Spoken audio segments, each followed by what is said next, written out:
لا حول ولا قوة إلا بالله العلي العظيم. أعوذ بالله من الشيطان اللعين الرجيم. بسم الله الرحمن الرحيم.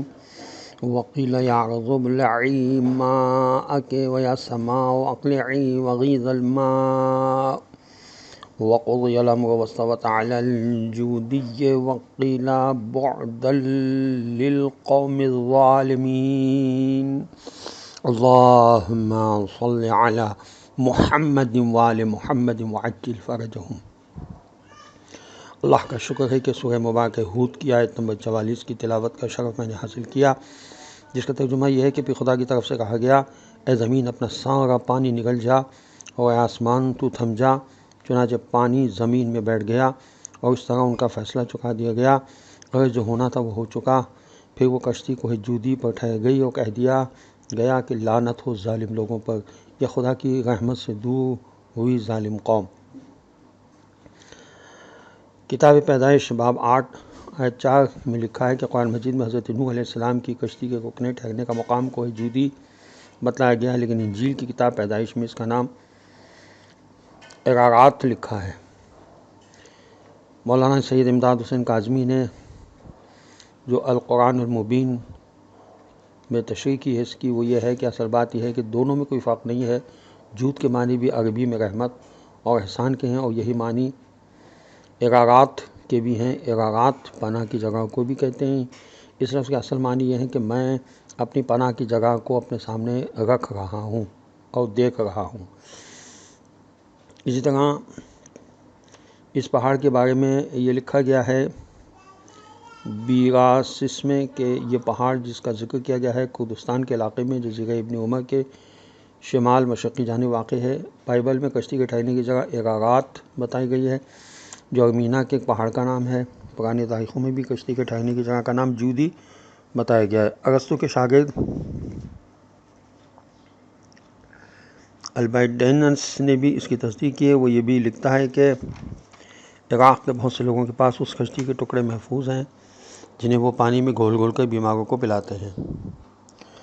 تفہیم القرآن میں لکھا ہے کہ قرآن نے یہ بات کھل کر کہیں نہیں فرمائی، مگر قرآن سے اس نظریے کی تائید اس طرح ہوتی ہے کہ قرآن نے یہ بتایا کہ حضرت نوح علیہ السلام کے بعد انسانی نسلیں انہی لوگوں سے چلیں جو اس طوفان سے بچ گئے تھے، مگر اس سے پوری طرح یہ ثابت نہیں ہوتا کہ طوفان پوری زمین پر آیا تھا۔ ممکن ہے اس وقت ساری نسل انسانی اسی علاقے میں رہتی ہو جہاں طوفان آیا تھا۔ جزیرہ فرات کی سرزمین میں آج بھی ایک زبردست طوفان کا ثبوت آثار قدیمہ اور علم طبقات الارض سے ملتا ہے، مگر تمام زمین پر ایسے کوئی نشانات نہیں ملتے۔ تفسیر فصل الخطاب میں علامہ علی نقی صاحب نے اس آیت کے ذیل میں لکھا کہ غرض قرآن کی اس آیت کا انداز بیان اس قدر فصاحت و بلاغت کی انتہا پر ہے کہ اس کو پڑھ کر منکرین حق اور منکرین قرآن کے ہاتھوں سے قلم گر جاتا ہے۔ یہ اور بات ہے کہ اردو زبان میں اس کا ترجمہ ان تمام خوبیوں کو نہیں بتا سکتا جو اس آیت کے الفاظ میں موجود ہیں اور جن کا اندازہ اہل زبان ہی کر سکتے ہیں۔ اس آیت کی معجزانہ فصاحت و بلاغت کی داد منکرین نے بھی دی ہے۔ ابن مقنع نامی ایک ملحد نے، جس نے قرآن مجید کا جواب بھی لکھنے کی کوشش کی تھی، وہ جب اس آیت پر پہنچا تو اس نے اپنا قلم پھینک دیا اور عاجز ہو کر بولا، اس کلام کا جواب دینا انسان کی طاقت سے باہر ہے۔ اسی طرح بس انسان کو اپنے آپ کو سدھارنے کی بہت ضرورت ہے، اور فرصت کے جو ہمیں اللہ تعالیٰ نے لمحات دیے ہیں ان سے ہمیں فائدہ اٹھانا چاہیے ہے۔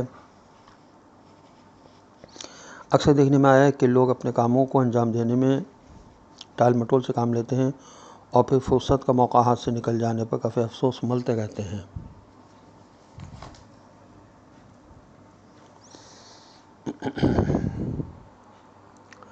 اسی لیے بزرگوں نے کہا ہے کہ آج کا کام کل پر مت ٹالو، خاص طور پر نیکی اور اچھے کام کو فوراً انجام دینا چاہیے، کیونکہ ممکن ہے بعد میں مصروفیت یا بیماری یا موت انسان سے نیکی کرنے کا یہ موقع چھین لے۔ چنانچہ امام علی علیہ السلام فرماتے ہیں، فرصت کے لمحات بادلوں کی طرح تیزی سے گزر جاتے ہیں، بس جب بھی خیر کا موقع ملے اسے غنیمت شمار کرو۔ عزیزان محترم، جو بھی اچھے کام انسان کر سکتا ہے وہ کرے، اور اچھے کاموں سے بہتر یہ ہے کہ جو کام منع کیے گئے ہیں کرنے کے لیے ان سے آدمی اپنے آپ کو روکے۔ جیسے رسول اللہ صلی اللہ علیہ وسلم کی حدیث ہے کہ جب کسی کے ساتھ بیٹھے ہو تو لوگوں کے ساتھ کانا پھوسی نہ کرو۔ اس طرح راز نافاش کرنے کے بارے میں رسول اللہ صلی اللہ علیہ وسلم کی حدیث ہے کہ کوئی بھی نشست امانت ہے، اور برادر مومن کا راز فاش کرنا خیانت ہے۔ والسلام علیکم ورحمۃ اللہ وبرکاتہ۔